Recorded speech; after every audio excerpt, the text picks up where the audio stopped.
Sponge thing. I was going to say this, I know. So the next presentation on audits are very serious, security is very serious. We thank you, Mr. Cooper. So what we wanted to do was to go through a little timeline of where we are with district security and discuss security that exists currently, some of the enhancements that we put in temporarily, as well as some proposed more permanent enhancements that we'd like for the board to consider. And this is really for board discussion and insight and some look at let's move forward on what we're planning for next year, as well as what we should be looking at continuing on for this year. So in terms of the existing security, we have physical security guard presence at all of our student-occupied buildings during the school day. So what that means is we have someone who is a retired military person or someone from the law enforcement profession who is employed by the district following our protocols and procedures to secure our premises. They're all located outside. They do come inside the building on an as-needed basis, but they are a physical presence at each of our occupied buildings where students are at. We have video surveillance inside and outside our buildings every day of the school, every day of the year, 24/7, 365. We have a patrol guard who is rotating around our district, visiting our facilities, our closed facilities, as well as our student and staff-occupied facilities at all hours of the day.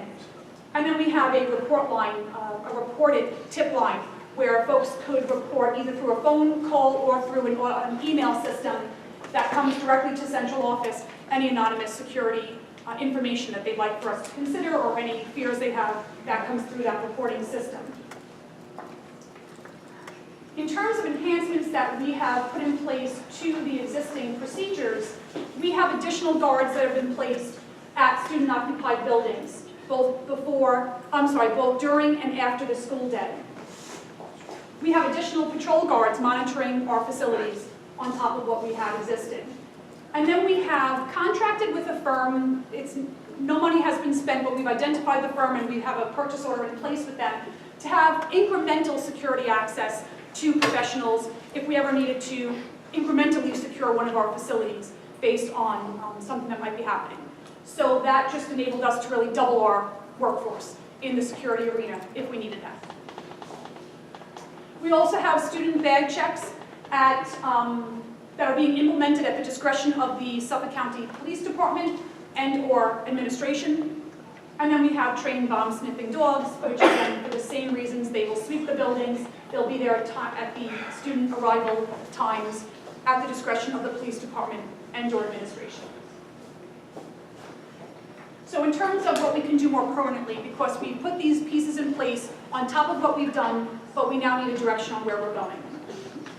And the biggest piece for us is that all the pieces have to work together. And if they don't, it's not going to work at all. So the short-term versus the long-term priorities. What are our priorities as a community, as a Board of Education, for the short-term and long-term? In terms of the security, we can heighten security as much as everyone wants, but then we have to look at the community understanding of what comes with that. So if we incrementally heighten security at a very large building of ours, it now may take students longer to get from one end of the building to the other. So there's a pro and there's a con. And what's palatable to all of us? And then the last piece, which is always at the core, is the funding. There is access to one-time funding. We're waiting to hear more about that, and I'll tell you more about that on the next slide. But then there's also the district's operating budget. We include a security line in our operating budget, and actually the past couple of years, we've separated that out as a separate line item to make it that clear and transparent. So do we incrementally add to that budget line going forward? And then can we tap into that one-time funding? So the one-time funding is called the Smart Schools Bond Act. All of us in November who went out to voted for this, and there were more yeses than noes, so this was approved. The Smart Schools Commission, which is led by Governor Cuomo under his direction, will lead an effort to determine best practices and ultimately to give us guidance alongside the New York State Ed Department Office of Facilities Planning, which is also giving us guidance in terms of what we're allowed to do with this money. We have been allocated $2.7 million. We just don't know what we can do with it yet. What we do know are that the general guidelines that were set forth when this was pie in the sky idea were that there were 4 basic tenets for the Smart Schools Bond Act. The first was equipment. computer equipment, whiteboards, that kind of thing to be used in the classrooms. Then they said, well, you can also enhance your internet connectivity, wireless infrastructure, essentially. And then you have, which is the hot button for me, the high-tech security.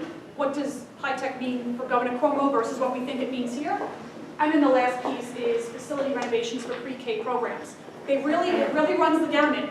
We need direction on what all of that really means, because we can't spend any of this money until it gets approved by somebody, some commission at the state, and then ultimately that it gets, we're able to adhere to what our community wants as well. So there are lots of pieces that need to come together. It's important to know this is out there, lingering, until we get more information, we can't tap into it.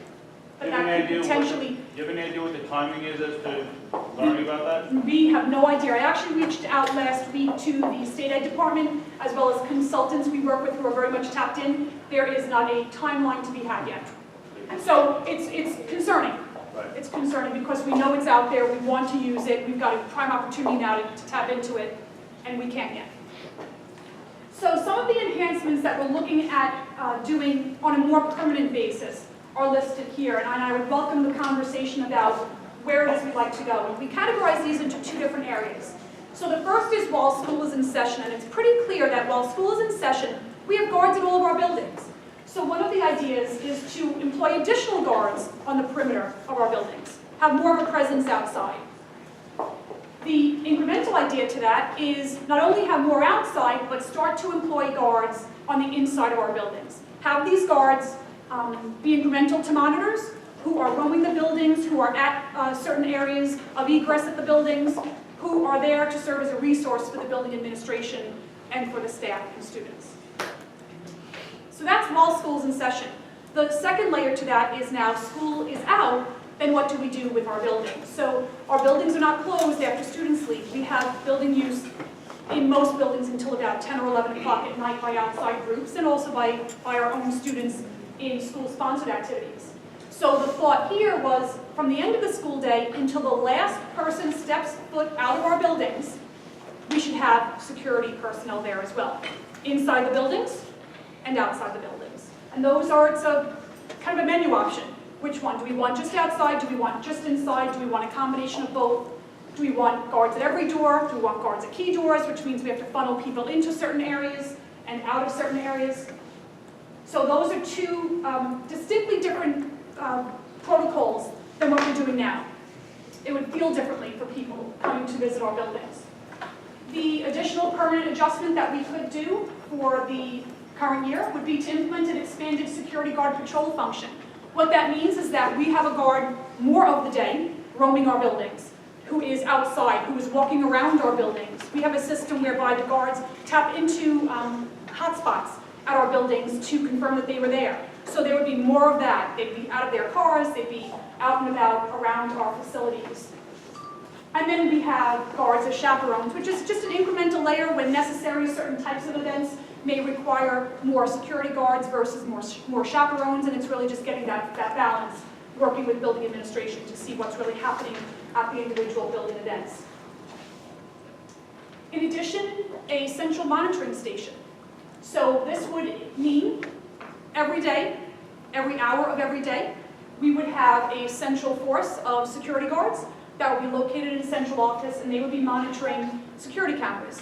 And the security cameras tied into that would need additional functionality called video analytics to make sure that the guards are looking at things that are popping up because something different or unique had happened in that particular area. But that would essentially take all of the cameras that we have in place, and we have hundreds of cameras in place, and that would then take that, and that would be a constant monitoring and response.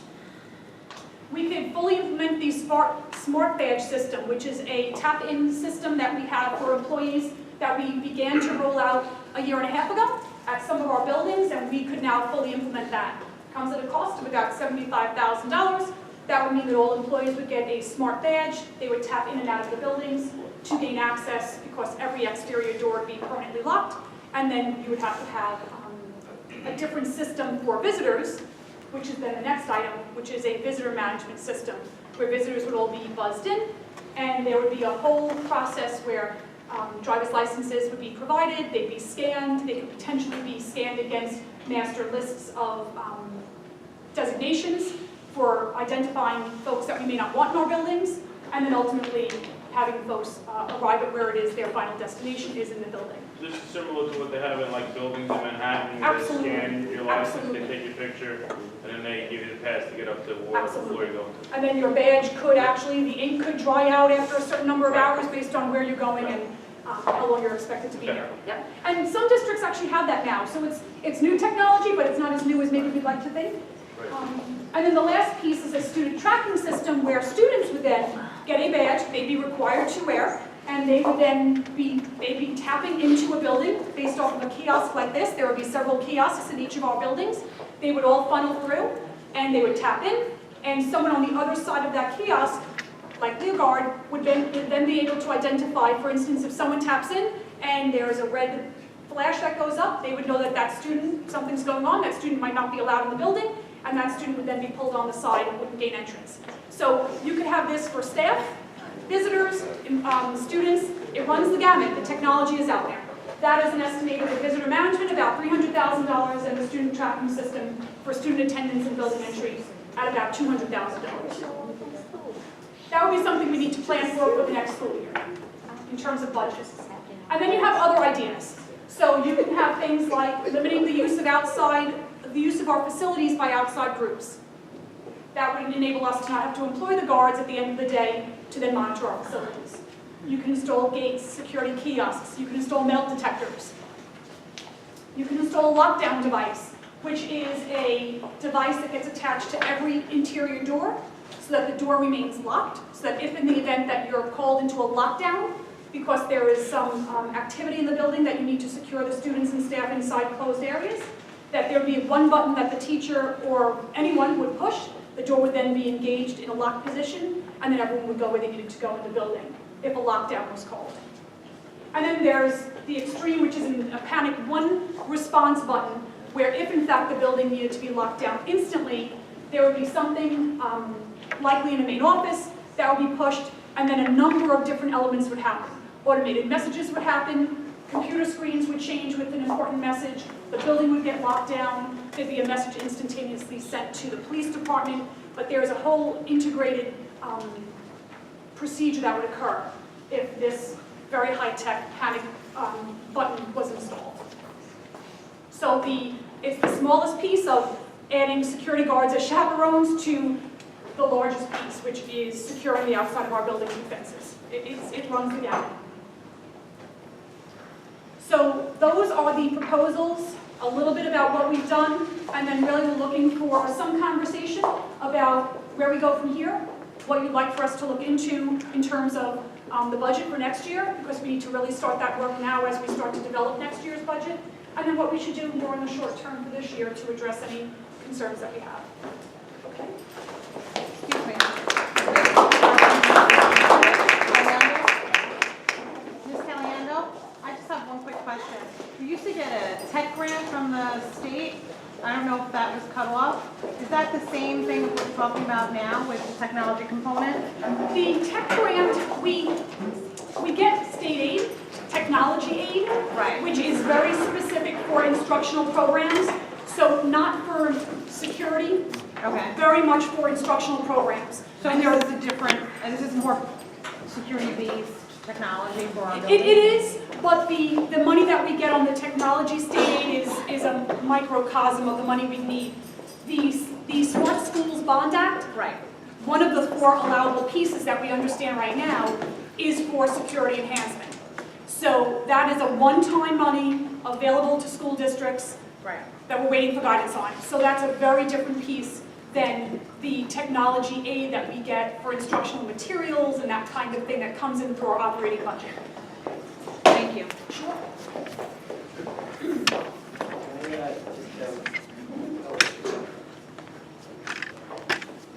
I was going to ask, what I'd like to see, at least initially, is there's nothing like having more feet on the street, more security guards present at after school functions and certainly during the school day. And I couldn't tell from those slides as far as what type of budget numbers we're talking about to probably be talking. For the feet on the street, the general rule is that each security guard is going to make about $25,000 because our guards are all retired law enforcement. They are under the umbrella of the state, which limits what they can earn without impacting their pension. So we have opted to have these folks in place because of their intense expertise and how well that they work. We have gotten phenomenal response from students and staff and administration alike about how well the guards have integrated into the school culture. So that comes at a price tag, which is that they can only make up to a certain amount. So the average price tag is about $25,000 for every new guard to put in place. Have we, I know it's a budget transfers, have we actually, is that because of bringing in more staff, overtime, both, which is a great win? Yes. I would say it's hard to say. We've hired a few more guards. Those subs we've put right into, we've deployed them. So it's a little bit of the new staff who've really just been filling in for all of those temporary add-ons that we've put in place. And then it's also the overtime because lots of times we'll offer it because I don't have a plethora of guards waiting to be assigned. We've put in place everyone who we employ. So some of it is the overtime because I now need a guard who would normally leave at 4 to now stay until 9 o'clock when the last activity is going on in the building ends. So I don't know what the percent is, but I would say it's probably a little bit of both, the overtime, and we've hired a couple more guards to address some of our needs. Was part of that also the additional security in both high schools that we've recently completed? Absolutely, and if you're As well referring as to the the, transfer, absolutely, Yes. absolutely, That was James' question. absolutely. And part of the transfer is also because we had the dogs in, we've had the bomb sniffing dogs in, that everything comes at a cost.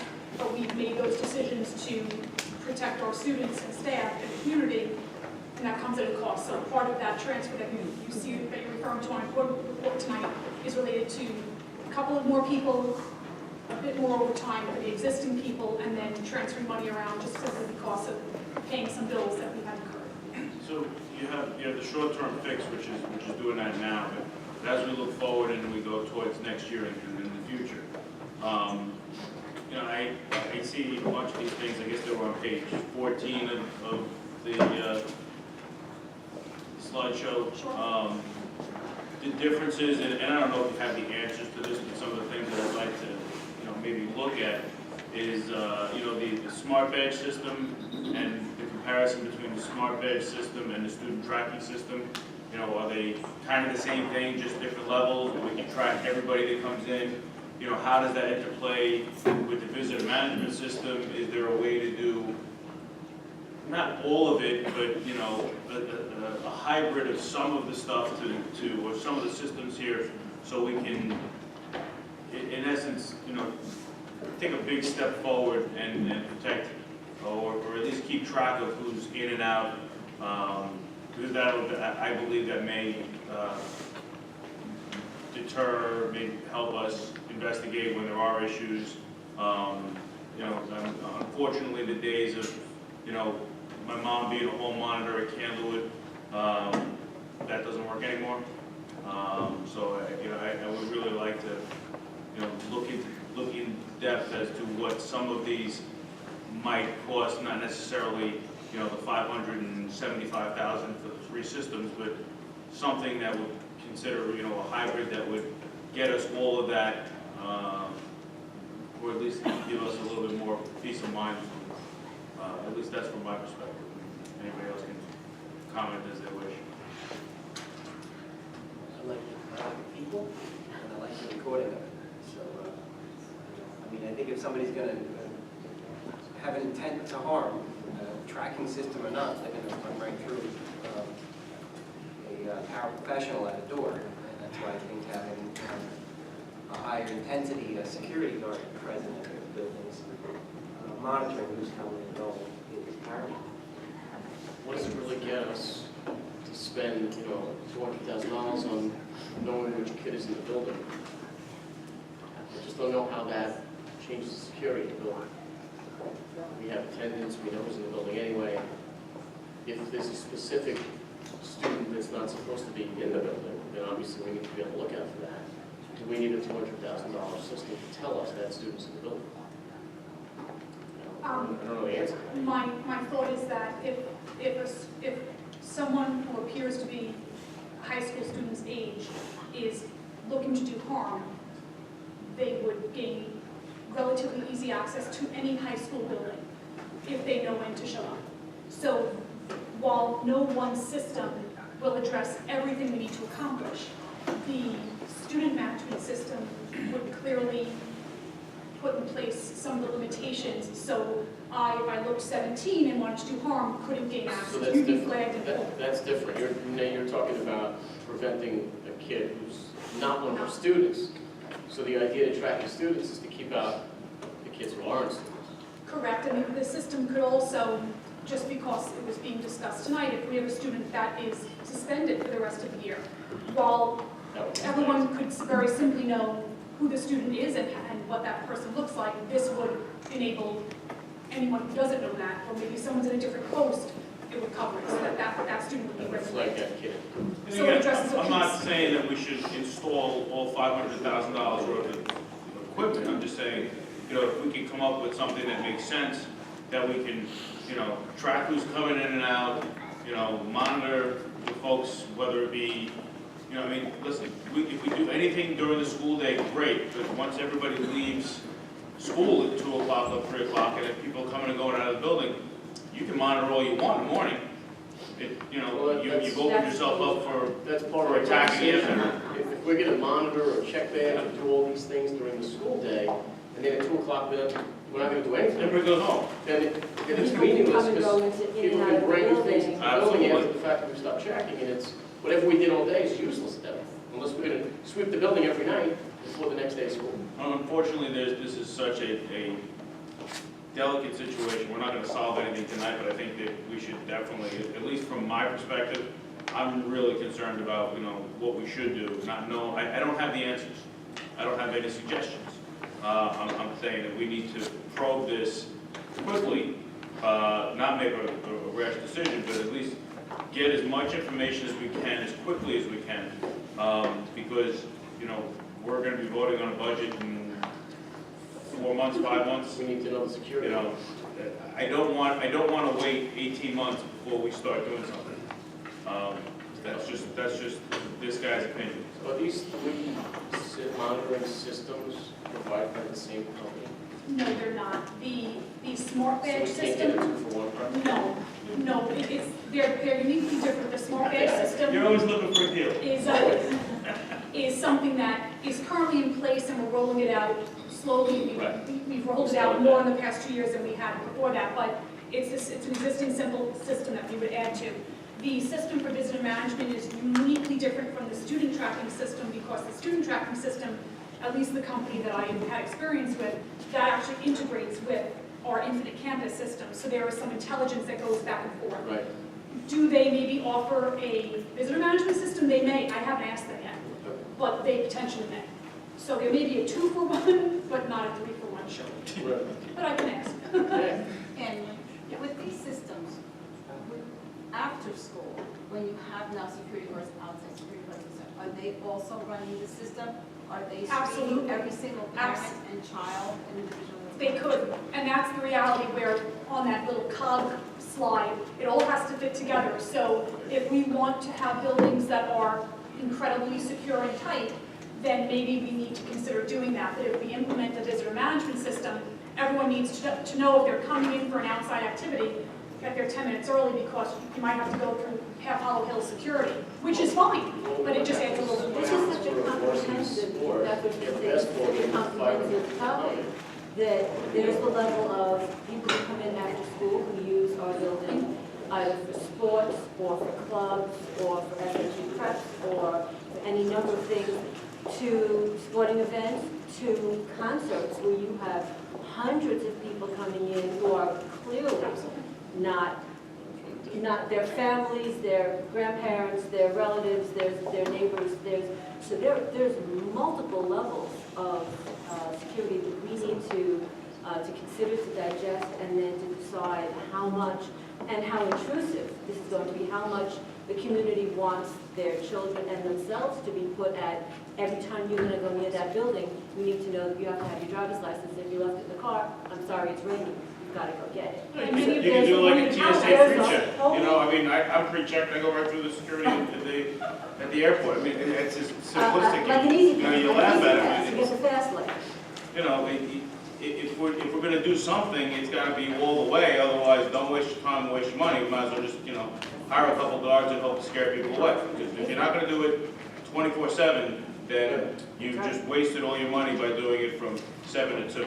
But your point is well taken, because there are so many levels to this, which is why when we implemented some immediate temporary enhancements, we had lots of conversation about, well, what about this, and well, what about that, because there are so many different variables. Somebody pre-serve. I actually got, yeah, absolutely. 2 seconds, right through a pre-check. That's the problem. I think that we need to reschedule or to schedule another committee meeting. We did start to have one, and we were interrupted by events of the day, and we got through only the first item on the list. So that I think we need to move forward and do that, so that we can, now that we have all this information, we can think about it and. Yeah. Do we have any idea, which is, that number you said was about 2.7 million? 2.7 million is what we're allocating. You have no idea if we can use 2.6 of that for security No or idea. none of it? I have no idea, and I hate to say that, but there is don't even absolutely know no when. guidance. I don't even know when I'll have an idea. That may help us. It's unfortunate, and we keep asking, but And is that a one-time? it's one time, that much we know. It's one time, once it's done, it's done. What's the, I don't know if you know the answer to this, but what's the cost of maintaining these programs if you Likely, spend all the money? much less than what it is now. So for instance, the smart badge system that we have in place, it's maintained by our existing staff. The only cost is if someone uses a badge, and we've slowly rolled it out. It's nominal. The other student management systems, there are licensing and ongoing maintenance fees, but it is a fraction of the initial investment. So we have to increase our budget slightly, but that would be an So a one-time purchase of some of these things, if we were given the money for it, would make this easy. That's, from my perspective, that's exactly the kind of thing you would like to spend the money on. Because invest it, and then you have just a much smaller amount in your budget every year. Would we have to use the entire amount, or if we didn't use it, use the rest of it next year, or? We have no guidance yet. I believe that once you have a plan, I don't believe that the state is looking for you to have a 5-year rollout or a 10-year rollout. Although the bond is going to be a 20-plus year bond, that we're all as New Yorkers going to pay back. But I believe that the intent is submit your plan and then spend your money. We will as soon as we get guidance.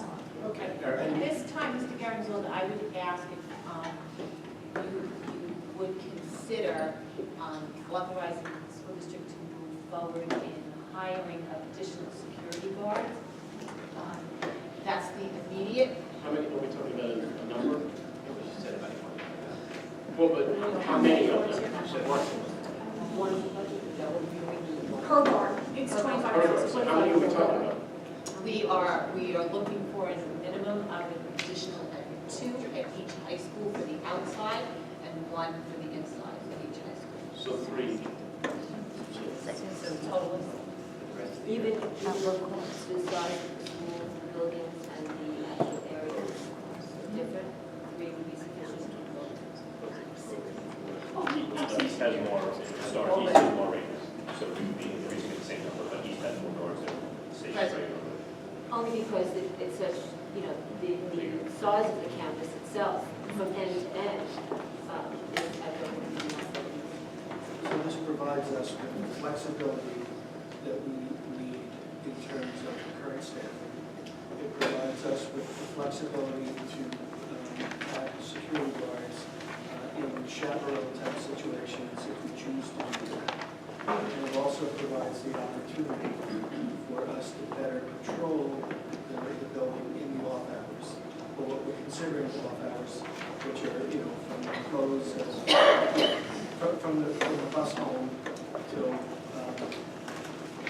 the building is closed down as people do. Correct? That's what you're talking about? Correct. We feel that we were in the schools where the current staffing at those schools or adequate right now? One of the enhancements we made in the short term, which we can clearly finish off the year with, if you like, is we've added a guard to the inside, outside of each of those buildings until those buildings are shut down for the night. So that we would not continue to employ those guards unless the board asked us to continue that. Every one of our buildings has outside use almost every day. So it's a matter of whether we'd like to add on a lot more guards to cover us in every building, or if we'd like to just address some of the larger facilities with additional guards after the end of the school day. In terms of a budget perspective, we're able to pull dollars from the current budget from other codes Yeah. to make sure that we're funding this program. Correct, and you'll see that in budget transfers, and that essentially comes from our fund balance at the end of the year. That reduces when you have a surplus. Just to put this in perspective, right, if we were to hire 6 more guards at roughly $25,000 a year, that's another $150,000. We're halfway there on some of these systems already. So just, think about that. Yeah, I understand the short-term fix, and that makes a lot of sense. But, everybody's freaking out, oh my God, it's a lot of money. But for half the year, we're already picking up the cost of one of these systems. So just saying. Well, in theory, these systems would reduce the need for future. Well, that's two for one. That's an opinion, but those are the two. So what I'm hearing from the board, and correct me if I'm wrong, I'm just trying to summarize, offer an interim summary. So what I'm hearing from the board is that we're okay with adding the 6 security guards for the remainder of this year, but we want to aggressively look at the automation opportunities so that we can really focus on a way to increase and improve the security of the buildings without necessarily increasing the number of humans that are required to do it. Yep. Right? Can I just make one point? This is a healthy discussion that, obviously we're not going to solve it tonight, but I think one of the things that we really need to factor in as well is, not only what we think we should do, but I think we really should get some feedback from the community in terms of what they're willing to accept. I mean, if we're going to the point where we're going to have ID cards, or we're going to put metal detectors, or we're going to have, some, device in the buildings that's going to change our environment that we live in this district. We really, I think, owe it to the community to have maybe a special forum or something, maybe after the holidays or something like that, to get some feedback. Because we can make specific thoughts, and we have some systems that we're looking at, but what are they going to want? What does our community feel that they're comfortable with? And I think getting some discussion would help, not only from the community, but teachers, people who are in the building. I think that we need to have answers as to what things will cost before we open it up for discussion, because then the question will be, well, that's a great idea, how much it's going to cost? And you're like, nah, I don't really know. So we need to really do the research, and then, obviously before we make a decision,